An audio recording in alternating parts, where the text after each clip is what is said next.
People are policy. I've said it before. I'll say it again. People are policy.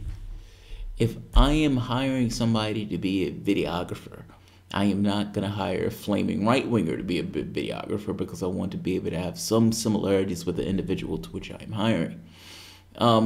Particularly in the political space.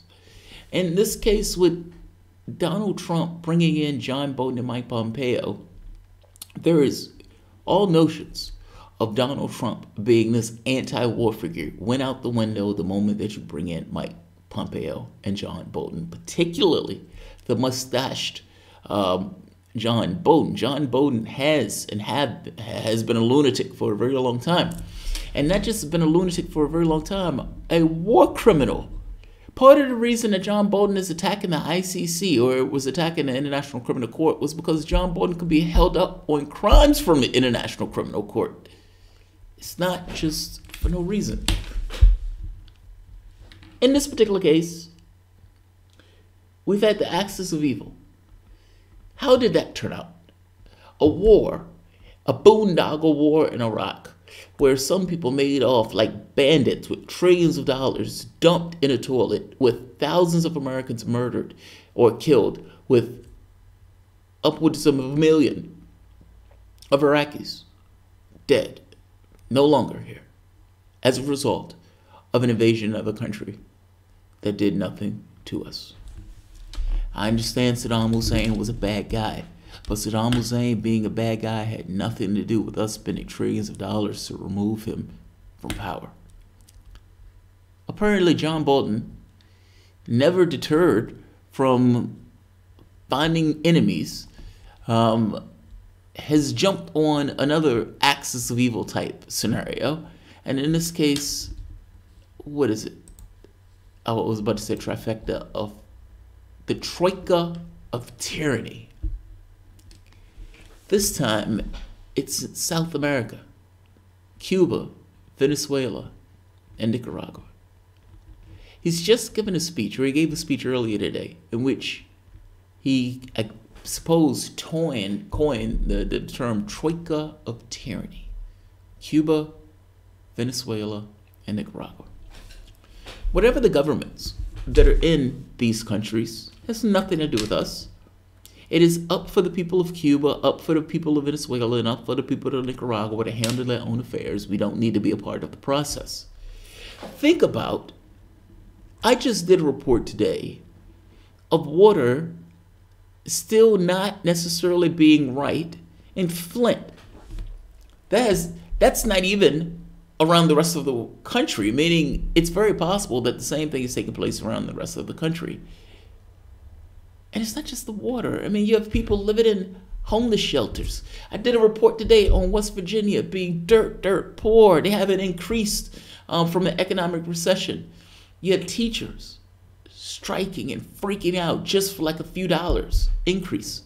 And you have massive tax cuts going to the top, 1%. But the problem here is the Troika of Tyranny. That's the problem. It's fucking amazing. Absolutely fucking amazing. The world would be a better place if John Bolton was hit by a bus tomorrow. Just saying. Let's take a look at this. So his complaints, let's go through his complaints. The Trump administration will minimize diplomatic ties in Cuba. Some reports indicate that Cuba, or at least some of the countries with Cuba's permission, has attacked U.S. personnel in Havana for the last 2 years. In response, the United States will remove some of the diplomats from the embassy in Cuba. But that's not all. Washington will also cut off secret back channels between the two countries. The United States also won't allow U.S. cash to reach Cuba military, security, or intelligence services. Instead, it plans to impose financial penalties on Cuba until it frees political prisoners, allows for freedom of speech, embraces all political parties, and ensures fair election. I would say that needs to take place in the United States, seeing as Operation Crosscheck, you can make an argument, was the thing that cheated Clinton out of the election. Mind you, she should have been able to landslide Donald Trump. There's that. But even within the course of the margins, if you're looking for cheating, I suppose you should look there first. Venezuela. Bolton said Caracas must release all of the country's 340 political prisoners. What's more, it should allow for humanitarian aid to reach those in need, allow for free elections, and champion the rule of law and democratic institutions. That's fucking hilarious. President Donald Trump on Thursday signed an executive order to place new sanctions on Venezuela. Bolton said which would target network operating within corrupt Venezuelan economic sectors and deny them use of stolen wealth. One of the biggest moves is to stop people from moving from around the world from engaging with Venezuelans involved with its gold sector, which Jason Marzak, a Latin American expert at the Atlantic Council think tank, essentially a right-wing think tank, told me is a lucrative, illicit market for the country. Oh, pro-war anyway. Nicolas Maduro, this mustache man himself. Venezuela president has been criticized for undermining democracy in his country since he's assumed power in 2013. There was recently a hit on Maduro. Whether or not the United States was involved or not, I will let you be the judge. Maduro ramped up the imprisonment of political prisoners. He has cracked down on growing street protests with lethal force. He has repeatedly postponed regional government elections in order to stave off threats to his party's power. And last year, he held a rigged election for special legislative body to supplant the country's parliament, the one branch of government that was controlled by the political opposition. Trump has heavily criticized Maduro in the past and at one point openly considered a military invasion. All right. And Bolton has criticized Nicaragua, Daniel Ortega, and his regime violence and repression against the citizens and opposition members.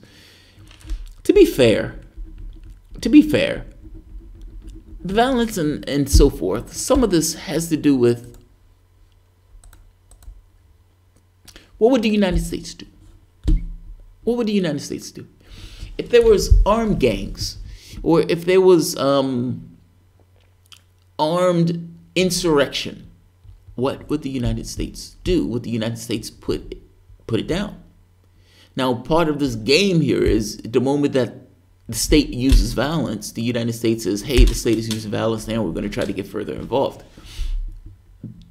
There's politics, even in stuff like this. The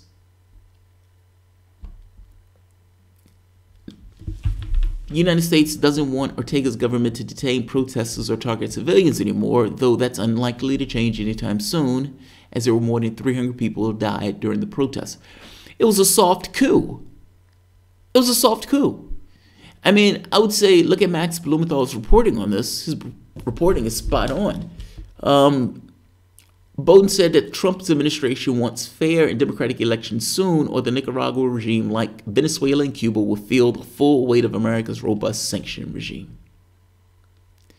Put together, it marked change for how the United States deal with these countries specifically and with the region writ large.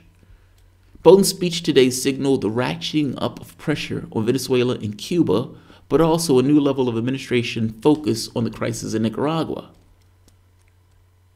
Maxak said, what will be critical is using the moment to strike up new ways in which the United States can work jointly with the region and global governments put further pressure on Maduro and his cronies. Bolton's speech is troubling. So part of the reason that Bolton's speech is troubling has to do with this is essentially Cold War rhetoric.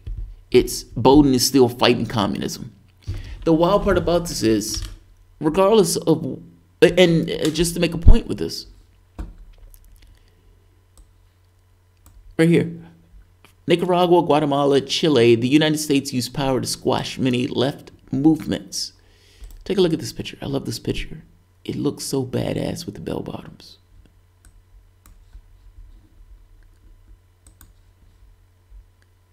Sandinista fighters the United States backed a coup. Essentially, there was a war going from, what was the year? 1981 to 1989. If you remember, Ronald Reagan, the Gipper, pretends as if he has no idea. He had no idea that the CIA was funding the Contras in this way, essentially getting weapons from, or selling weapons in order to pay these guys or pay off the Contras. He had no clue that the United States was supporting the takedown of Nicaragua. Well, they were. We were, I should say. Let's see. Let's keep going. And the second point, hypocrisy. Rank, complete, breathtaking, unmitigated hypocrisy. Bolton just aligned the United States with repressive politician Jair Bolsonaro, a far-right firebrand who won Brazil's election on Sunday as a like-minded leader. Well, this like-minded leader was talking about murdering people and was openly for the military dictatorship that was in Brazil in the 80s. That's the guy who he wants.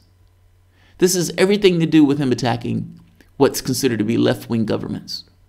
Not Bolton cared two shits about human rights. The United States doesn't care about human rights. And he doesn't even have to go to Bolsonaro. Saudi Arabia.